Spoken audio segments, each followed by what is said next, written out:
Pull yourself together, Henry.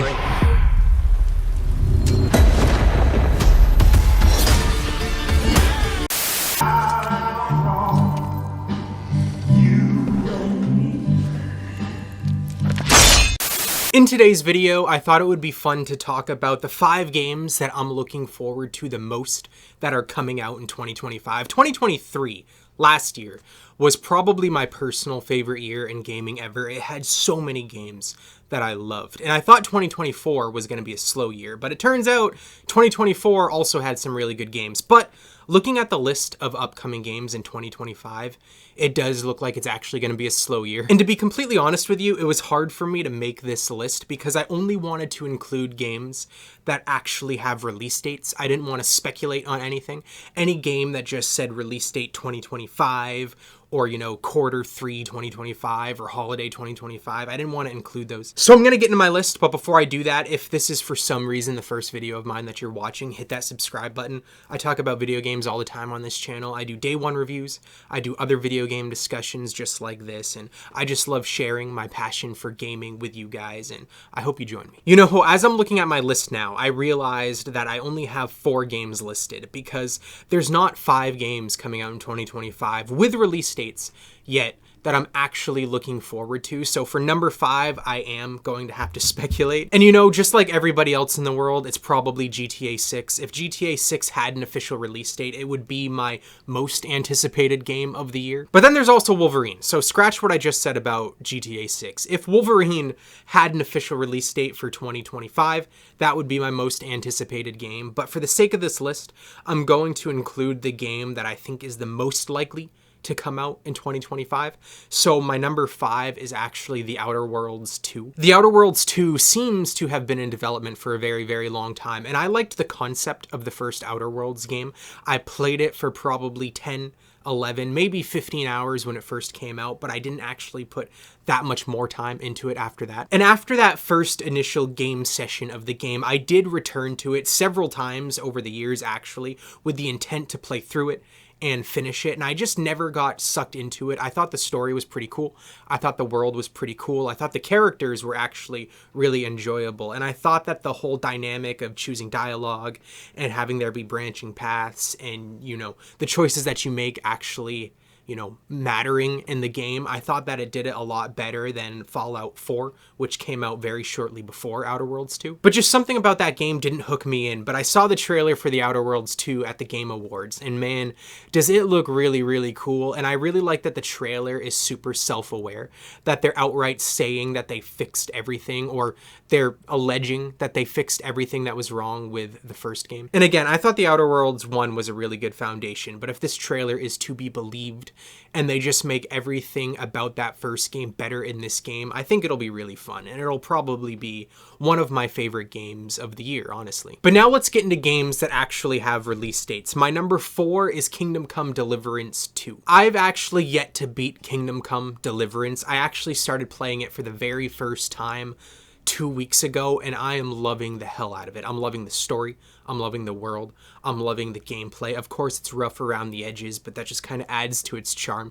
I'm just really loving this game, and I'm playing through it so I can hopefully beat it by the time Kingdom Come Deliverance 2 comes out, so I can talk about it on this page when it releases. And again, Kingdom Come Deliverance 1 so far is just blowing my mind. I'm loving it. It's probably going to end up being one of my favorite games of all time, maybe. If not one of my favorite games, it's definitely going to be one of the most memorable games I've ever played. And very similar to the Outer Worlds 2, if they just take the foundation and they make everything better, it runs a bit smoother. I think it'll be, possibly even a shoo-in for Game of the Year 2025. And actually, when I beat Kingdom Come Deliverance, I'm going to make a pretty lengthy video on this channel talking about my experience playing the game for the first time leading into Kingdom Come Deliverance 2, and then of course I'm going to review and talk about that game a bunch on this page, so look forward to that. Number 3 on my page is actually quite a bit different from the games that I typically play and that I typically talk about on this channel, but it's Tales from the Shire or Tales of the Shire, I don't know. I don't typically play life simulator, farming sim, decoration, building up your own house. I don't typically play those games, but I love Lord of the Rings, and whenever I get the opportunity to be immersed in that world, I'm absolutely going to buy that ticket. And Tales from the Shire just looks like a game that I can turn on and just get lost in for hours and just exist in the world of, I won't say lost in the world of Lord of the Rings, but at least lost in the world of the Shire. Now, granted, this is the game on this list that I think is most likely to not be good. The trailers haven't really sold me, if I'm being completely honest with you. It doesn't look like it's going to have that fun of gameplay or that deep of gameplay. And the world, I have a feeling, is going to be pretty small. I don't think exploration is going to be that big of a factor in it. I hope I'm proven wrong. But just the fact that it's Lord of the Rings and I get to exist in the Shire makes me excited. It's going to be a day one purchase for me. I'm going to review it on this channel and I can't wait to play it. And I hope I'm proven wrong. And I hope it's a game that I just get addicted to. I've been into cozy fantasy lately. But number 2 on my list is another game by the developers of a game I already talked about, and that's Avowed. I am really looking forward to Avowed. Every single time they release a new trailer or they show us new gameplay, I get more and more excited for it. And I'm going to be completely honest with you.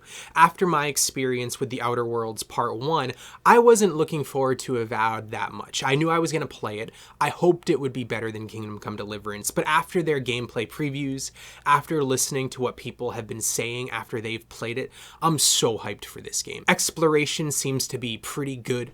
Choices seem to actually be meaningful. The story seems to be really good so far. I like that you can go from first to third person. When a game features that, it automatically gets bonus points from me. And me being me, I love comparing things, and if The Outer Worlds Part 2 comes out also in 2025, I think it's going to be so fun to compare the two games, like Avowed versus The Outer Worlds Part 2, comparing the story, comparing the level design, comparing the gameplay, comparing the characters, just comparing the fun factor, everything about it. And I love fantasy, and at first I was a little disappointed when we saw the first official, like legit trailers for Avowed.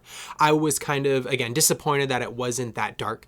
It looked to be a bit more whimsical and lighthearted than what I initially wanted, but I am actually completely sold on that now. I think that's going to add a lot to the world. I think it's going to make it stand out from a lot of the other fantasy games that are coming out this year. And with Avowed and Kingdom Come Deliverance coming out the same month, it's going to be such a busy year for just these RPG big action fantasy games. I know Kingdom Come's not fantasy, it's realistic medieval, but you know what I mean. But my number 1 most anticipated game of 2025 so far, at least with an actual release date, is a game that was just announced at the Game Awards, and it stole the show for me. And I am so hyped to play this game more than anything else on this list. And that's actually Split Fiction from the developers of A Way Out, a game that I really liked, and It Takes Two, a game that I love, a game that I actually think is one of the best games of the past 3-4 years, and probably a top 10 game of all time for me. And you know, ever since I played It Takes Two, I always wondered in my mind what that studio's next game was going to be. I often thought about what I would want the next game from that studio to be. And I never thought of anything like Split Fiction, but this feels like a game that was designed for someone like me because I love fantasy. I love sci-fi, and the fact that both of these are being injected into the same game and you kind of go back and forth from a developer that has already proven that they know how to absolutely master couch co-op with really good storytelling, really good gameplay, really good level design. And I just have a really strong feeling in my gut that this game will probably end up being one of my favorite games of all time, and I just cannot wait for it. Again, I feel like if you gave me a month and you told me to pitch what I would want the next game from the studio to be, it would be something very similar to this. I'm not saying I would have thought of it, by the way. I'm just saying, theoretically, if I could have any game that I wanted from these developers, it would be this game. It seems perfect for me, for what I like, my personal tastes, what I want from a couch co-op game, what I want from gameplay, what I want from a story. It just seems amazing. But anyway, those are the games coming out in 2025 with release dates, except for The Outer Worlds Part 2, that I'm looking forward to the most. But I want to hear from you guys now. Let me know in the comments what games are you looking forward to the most next year. You don't have to be like me. You don't have to only include games that actually have release dates. But if there's a game that you're looking forward to that says, again, Q1, Q2, Q3, or just, 2025 in general, let me know. I'm curious. There's a lot of games that I'm looking forward to other than these that don't have official release dates. But I'm sure there's a ton more that I have no idea are coming out that aren't on my radar that I would love to play and talk about on this channel. So let me know what you're looking forward to. Once again, consider subscribing if you haven't already. And yeah, thank you for watching, especially if you watched this far.